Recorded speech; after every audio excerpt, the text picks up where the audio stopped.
नमस्कार दोस्तों। तो चलिए हम लोग नेक्स्ट प्रश्न को देखते हैं। क्लास 10th का मैथ डॉक्टर केसी शिनावो की एक्सरसाइज 8.1 का प्रश्न संख्या 40 देखते हैं और 41 भी इसी वीडियो में देखेंगे। इसके पहले 39 तक हम लोग कर लिए हैं, तो उन सारे वीडियो का लिंक आपको नीचे डिस्क्रिप्शन बॉक्स में, नहीं तो आप हमारे यूट्यूब चैनल के प्लेलिस्ट में जाकर देख सकते हैं। बिल्कुल लगातार सोल्यूशन किया गया है। तो देखिए क्वेश्चन नंबर 40 में हमारा प्रश्न है क्यू कॉस थीटा बराबर है root under Q square plus में पी स्क्वायर, और सिद्ध करना है हम लोगों को क्यू साइन थीटा बराबर पी। मतलब ये एल एच एस में है क्यू साइन थीटा और आर एच एस में है पी, तो हम लोग को इसको सोल्व करके पी के बराबर लाना है। तो चलिए सबसे पहले यहाँ पे सोल्यूशन करते हैं, मान को ज्ञात करते हैं, जो जो दिया हुआ है वैल्यू उसको ज्ञात करते हैं। क्या दिया हुआ है? क्यू कॉस थीटा बराबर इतना। तो सबसे पहले जो दिया हुआ है उसे लिख लेते हैं। क्या दिया हुआ है? क्यू कॉस थीटा बराबर दिया हुआ है हमारा, क्यू कॉस थीटा बराबर दिया हुआ है हमारा। देखिए क्यू स्क्वायर है, क्या है? क्यू का स्क्वायर है और प्लस का पी स्क्वायर है, ठीक है ना। अब देखिए यहाँ क्यू जो है वो कॉस के साथ में क्या है? गुना में, तो इसको भाग में भेज देंगे। तो भाग में किस तरह से भेजना है? इस तरह से। कॉस थीटा बराबर हमारा हो जाएगा रूट अंडर क्यू का स्क्वायर और प्लस का पी स्क्वायर, और ये देखिए भाग में इसको भेज देंगे क्यू, ठीक है ना, क्योंकि गुना में था, भाग में भेज सकते थे आराम से। अब यहाँ पे कॉस थीटा बराबर एक फॉर्मूला जानते हैं, बी बट्टा एच होता है। तो बी बट्टा एच बराबर हमारा हो जाएगा, इधर में क्या है? Root under Q square plus का पी स्क्वायर, और बट्टा में क्या है? क्यू, ठीक है। अब यहाँ से b का वैल्यू हमारा आ जाएगा ना, जब b बट्टा एच बराबर इतना दिया हुआ है तो b का वैल्यू तो हमारा होगा b बराबर ऊपर वाला, h बराबर नीचे वाला। तो यहाँ से b का वैल्यू निकाल लेंगे। b का वैल्यू हमारा यहाँ पे रूट अंडर क्या है? क्यू स्क्वायर और प्लस का पी स्क्वायर। यहाँ से h का वैल्यू हमारा क्या है? q सिर्फ है। यहाँ से p का वैल्यू निकालेंगे तो p बराबर हमारा क्या आएगा उसको ज्ञात करना है। तो p बराबर हम लोग फॉर्मूला जानते हैं निकालने के लिए। p बराबर क्या जानते हैं?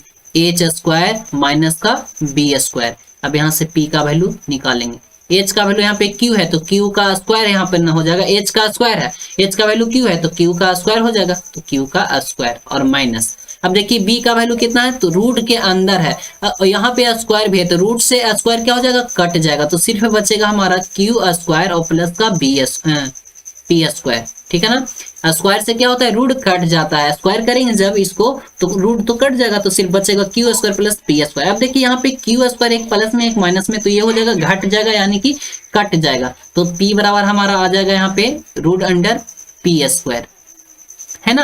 अब यहाँ से p का वैल्यू निकलेगा, देखिए स्क्वायर से यहाँ भी रूट कटेगा तो सिर्फ बचे यहाँ पे p, यानी कि p का वैल्यू p ही आया। तो अब हम लोग को यहाँ पे इसको प्रूव करना था। तो सबसे पहले LHS में देखते हैं। LHS मतलब लेफ्ट हैंड साइड, RHS मतलब राइट हैंड साइड। तो LHS में हमारा है क्यू साइन थीटा। क्या है? Q sine theta.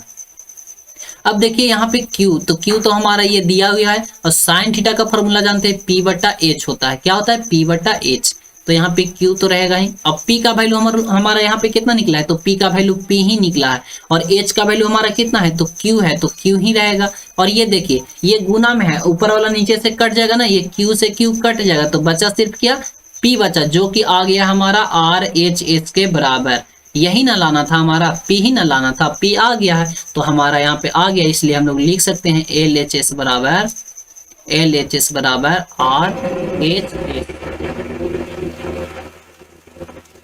तो ये हमारा आ गया RHS के बराबर, ठीक है ना।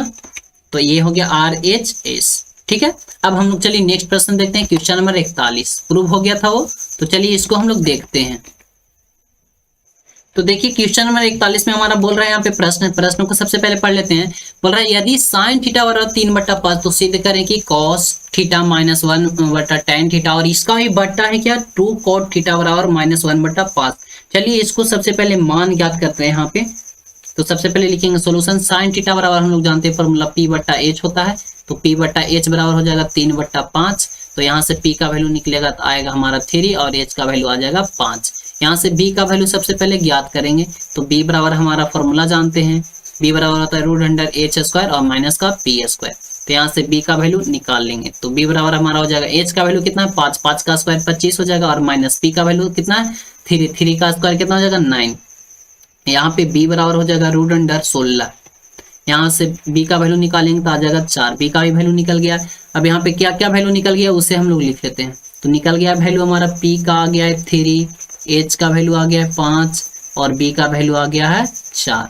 यहाँ से हम लोग इसका मान ज्ञात करना है। तो मान सबसे पहले यहाँ पे ज्ञात करना क्या? कॉस थीटा का। सबसे पहले कॉस थीटा बराबर हम लोग जानते हैं P बट्टा H होता है, सॉरी बी बट्टा एच होता है, बी बट्टा एच हो गया, माइनस है तो माइनस रहेगा, 1 हो गया। अब tan थीटा का फॉर्मूला क्या होता है, p बाई बी होता है, तो p बाई बी हो गया। अब ये बट्टा में भी है 2, अब cot थीटा का फॉर्मूला क्या होता है, ये इंटू में है तो इंटू में रहेगा। अब cot थीटा का फॉर्मूला होता है b by P, B by P, ठीक है। अब इसका मान ज्ञात करते हैं, तो b का वैल्यू यहाँ पे दिया हुआ है कितना 4, तो यहाँ पे 4 हो जाएगा, और बट्टा h का वैल्यू कितना है 5, तो 5 हो गया, माइनस ये ऊपर देखिए ये जो है ये भाग में, तो इसको क्या करेंगे गुना में चेंज करेंगे, तो नीचे वाला ऊपर चल जाता है, ऊपर वाला नीचे, जब गुना में चेंज करते हैं तो नीचे वाला ऊपर, ऊपर वाला नीचे, यानी कि b चला जाएगा ये ऊपर यहाँ पे 1 के पास, और ये p रह जाएगा यहीं पे, तो b में 1 से गुना हो तो क्या हो जाएगा b हो जाएगा, और बट्टा में यहाँ पे p रह जाएगा सिर्फ, ठीक है ना। ये हमारा ये रूल होता है, नीचे वाला ऊपर, ऊपर वाला नीचे हो जाता है। अब यहाँ पे गुना कर लेंगे, देखिए यहाँ पे b 2 है तो 2 तो रहेगा ही, इंटू अब b का वैल्यू यहाँ पे 4 है तो 4 रहेगा, यानी कि 4 दूनी 8 हम लिख सकते हैं 8, और बटा में p का वैल्यू हमारा यहाँ पे कितना है 3, तो 3 हो जाएगा। अब यहाँ से हम लोग मान को रखेंगे, ये दूसरा स्टेप था। अब यहाँ पे चलते हैं, 4 बट्टा 5 हो जाएगा, और माइनस यहाँ पे b का वैल्यू रख लेते हैं, b का वैल्यू 4, और p का वैल्यू यहाँ पे कितना 3, तो ये 3 हो जाएगा, और ये बट्टा में रह जाएगा 8 बट्टा कितना 3, 8 बट्टा 3 हो गया, इक्वल टू यहाँ पे 5 और 3 का एलसीएम ले लेंगे तो 15, भागा देंगे तो कितना आएगा 3, और 4 3 कितना हो जाएगा 12, माइनस यहाँ पे भागा देंगे तो 5, और 5 चौको कितना हो जाएगा 20, और ये बट्टा में हो जाएगा कितना 8 बट्टा 3। अब ये कट जाएगा, कितना मतलब कटेगा, तो 5 15 मतलब 5 मतलब कट गया, तो यहाँ पे आ जाएगा, देखिए घटाएंगे तो -8 बट्टा में आएगा 5, और ये बट्टा में फिर से आ गया है 8, यहाँ पे बट्टा में कुछ नहीं तो 1 है, तो ये कट गया, देखिए ये 8 एकम 8 एक मतलब कट गया, यानी कि सबसे एक आ गया, और ये सिर्फ बचा है 5, ऊपर में 1 और नीचे में 5, तो हमको देखिए आ गया है -1 बट्टा 5, और लाना था भी हमारा -1 बट्टा 5 ही, देखिए ये RHS में कितना लाना था -1 बट्टा 5, इसलिए यहाँ पे लिख सकते हैं LHS बराबर RHS। प्रूव्ड हो गया ना, तो यही हमारा हो गया आंसर, ठीक है। अगर जो पसंद आया वीडियो तो वीडियो को लाइक कर दो, चैनल को सब्सक्राइब कर लो नेक्स्ट क्वेश्चन का सोल्यूशन देखने के लिए। मिलते हैं नेक्स्ट वीडियो में, आज के वीडियो में समाप्त करते हैं। Thank you so much, best of luck.